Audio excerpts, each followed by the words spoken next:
Hello বন্ধুরা, কেমন আছো? সন্ধ্যে আমি একটা নতুন একটা হাতের কাজ নিয়ে চলে এসেছি। লিকার চা কীভাবে 5টা গ্লাসে ঢালতে হয় দেখিয়ে দেবো, চলো। এই যে পরিমাণ মতন জল আছে, তেজপাতা, তুলসী পাতা, এখানে গ্লাস ছাঁকনি, আর এখানে 5টা গ্লাস আছে, আর বোতলে পিছান আছে। কীভাবে আমি 5টা গ্লাসে আমি চা ঢালছি দেখো। এইভাবে আস্তে আস্তে করে চা ঢালবে, 5টা গ্লাসে চা ভর্তি হয়ে যাবে। বৌমা চা হলো। আরে বৌমা বাড়িতে যদি গেস্ট আসে কম সময়ের মধ্যে তাড়াতাড়ি হয়ে যাবে। সন্ধ্যাবেলা গেস্ট আসছে, চা হলো। দেখো কী সুন্দর আমি চাটা ঢালছি, দেখো 5টা গ্লাসে তাড়াতাড়ি কম সময়ের মধ্যে কী সুন্দর হচ্ছে। দেখো 5টা গ্লাসে এইভাবে চা ঢালবে।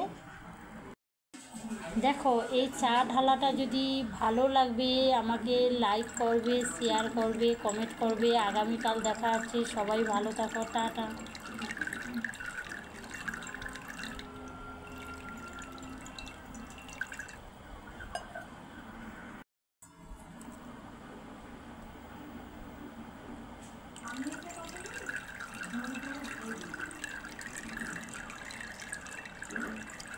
তাহলে অন্তত একটা আপদ দিবে।